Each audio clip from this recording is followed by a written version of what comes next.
ఇప్పటిదాకా ప్రజల ఆదరాభిమానాలతో సేవ చేసుకునే భాగ్యం కలిగిందని, ఇకపై కూడా మరింత సేవ చేయాలనే దృక్పథంతోనే పార్టీని వీడి టీడీపీలో చేరుతున్నామే తప్ప పదవుల కోసమో డబ్బులు ఆశించి కాదని నగర మేయర్ షేక్ నూజహాన్ పెదబాబు దంపతులు స్పష్టం చేశారు.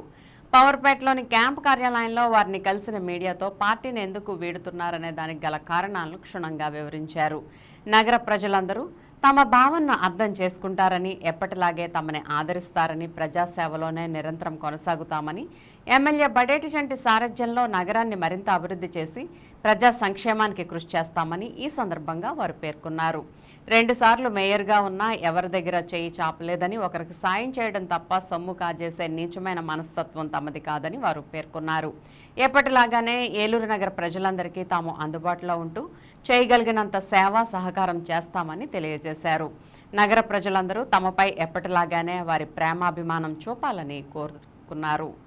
గౌరవ ముఖ్యమంత్రి చంద్రబాబు నాయుడు గారు అలాగే మంత్రి లోకేష్ గారి ఆధ్వర్యంలో ఈ రోజున మేము తెలుగుదేశం పార్టీలోకి జాయిన్ అవ్వడం జరుగుతుంది. నా భర్త సింహాద్రి బాబు గారు, నేను.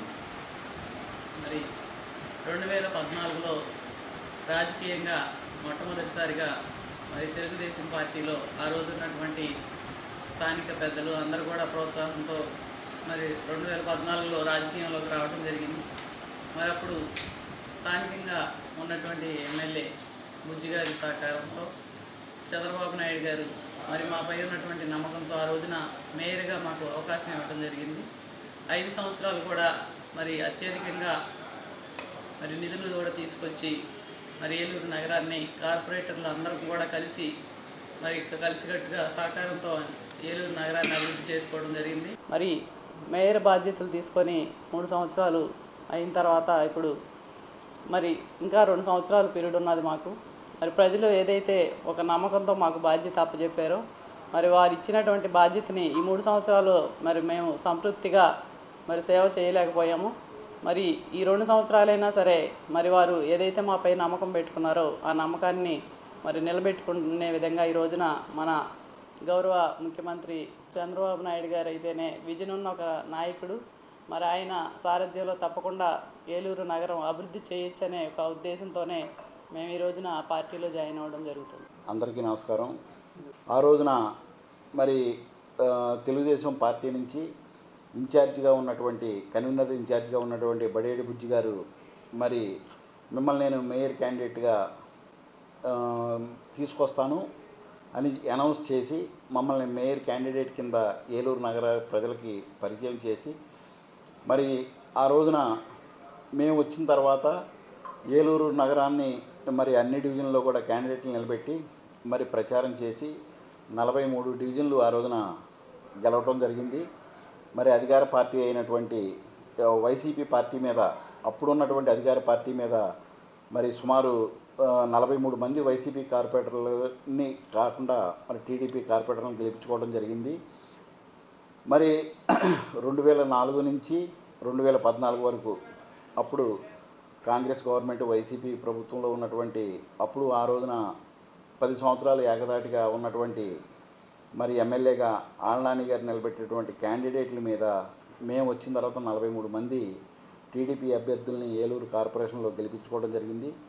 మరి తద్వారా 2019లో ఎలక్షన్స్లో కొన్ని రాజకీయ ఒత్తిళ్ళు వల్ల మరి వైసీపీ పార్టీ వాళ్ళు కానివ్వండి, పెద్ద నాయకులు కానివ్వండి, ఆ రోజున జగన్మోహన్ రెడ్డి గారు కానివ్వండి, సజ్జల రామకృష్ణారెడ్డి గారు కానివ్వండి, సుబ్బారెడ్డి గారు కానివ్వండి, ఆళ్నాని గారు కానివ్వండి, ఎవరన్నా కానీ మా మీద తీసుకొచ్చినటువంటి ఒత్తిళ్ళు వల్ల మరి మేము ఆ పార్టీలోకి వైసీపీలోకి వెళ్ళవలసి వచ్చింది. వెళ్ళిన తర్వాత కూడా రాష్ట్రంలో ఎక్కడా కూడా మరి 2021లో మళ్ళీ కార్పొరేషన్ ఎలక్షన్లు వచ్చినప్పుడు రాష్ట్రంలో ఎక్కడా కూడా మరి మేయర్ క్యాండిడేట్ వీళ్ళు, లేకపోతే జిల్లా పరిషత్ చైర్మన్ వీళ్ళు, లేకపోతే ఏడా చైర్మన్ వీళ్ళు ఇస్తానని చెప్పి జగన్మోహన్ రెడ్డి గారు రాష్ట్రంలో ఏ ఒక్క మనిషికి కూడా హామీ ఇవ్వలేదు. 47 మంది కార్పొరేటర్లని మళ్ళీ ఆ రోజున ఏలూరు అంతా కూడా తిరిగి నేను 47 మంది కార్పొరేటర్లను గెలిపించుకోవడం జరిగింది. పార్టీ కానీ నేను ఎవరి దగ్గర కూడా డొనేషన్ తీసుకోలేదు. కార్పొరేటర్ టికెట్లు ఇచ్చి డబ్బులు ఎవరి దగ్గర నేను తీసుకోలేదు. నా డబ్బులతోనే నేను ఆ ఎలక్షన్ జరిపానే తప్పనిచ్చి ఎవరి దయాదాక్షిణ్యాల మీద నేను 2021లో 22లో కార్పొరేషన్ ఎలక్షన్లు చేయలేదని చెప్పి ఏలూరు ప్రజానీకానికి చెప్తున్నాను. మరి ఈ గడిచిన ఈ 10 సంవత్సరాలు 2014 నుంచి 2024 వరకు ఎటువంటి అవినీతి ఆరోపణ అయినా సరే నేనేదో వ్యాపారం కోసం రాజకీయం చేస్తున్నానని చెప్పని అంటున్నారు. రాజకీయం నాకేం అవసరం లేదు. నాకు ఈ నమస్కారాలు లేదా దండాలు, ఈ బిల్డప్లు, ఈ కార్లు ఇవన్నీ నేను నా చిన్నప్పటి నుంచే నాకు ఉన్నాయి. నేను కొత్తగా చూసినవి ఏం కాదు. ప్రజలందరికీ కూడా సేవ చేస్తామని చెప్పారు నగరపాలక సంస్థ తరఫున. మరి వాళ్ళందరం మేము కూడా ఈ 3 నెలల నుంచి నిర్ణయం ఎటు వెళ్ళదులే మనం ఉందారని చెప్పేసి అనుకుంటే మరి మా పైన ఉన్నటువంటి నాయకులు ఎవరు కూడా ఏలూరులో లేని పరిస్థితి తీసుకొచ్చారు. వేరే రాజకీయ ప్రయోజనాల కోసమో లేకపోతే డబ్బుల కోసమో లేకపోతే అధికారాన్ని అడ్డం పెట్టుకొని మేము వ్యాపారాలు చేయడానికో మేము ఈ సందర్భంగా పార్టీలు మారేటువంటి వ్యవస్థ మాకు లేదని చెప్పి ఈ సందర్భంగా ప్రజానీకాన్ని అందరికీ కూడా తెలియజేస్తున్నాం. అర్థం చేసుకుంటారని తెలుసు. ఎందుకంటే నా గురించి నగర ప్రజలకే కాదు చుట్టుపక్కల ఉన్న ప్రజలందరికీ కూడా మా గురించి తెలుసు. మరి మేము పార్టీ ఎందుకు మారుతున్నాం, ఎందుకు మారాల్సి వస్తుంది అన్నది ప్రజలందరూ కూడా అర్థం చేసుకుంటారు, చేసుకోవాలని చెప్పేసి నేను మనస్ఫూర్తిగా కోరుకుంటున్నాను. ఈ 2 సంవత్సరాలు కూడా ప్రజలకి మెరుగైనటువంటి సేవలు ఇప్పుడు తెలుగుదేశం ప్రభుత్వం అధికారంలో ఉన్నది. చంద్రబాబు నాయుడు గారి సారథ్యంలో రాష్ట్రం అభివృద్ధి చెందాలి, ప్రజలందరూ కూడా సుఖంగా ఉండాలని చెప్పేసి ఆ వంతు సాయంగా మేము కూడా కృషి చేస్తామని చెప్పి తెలియజేస్తున్నాం.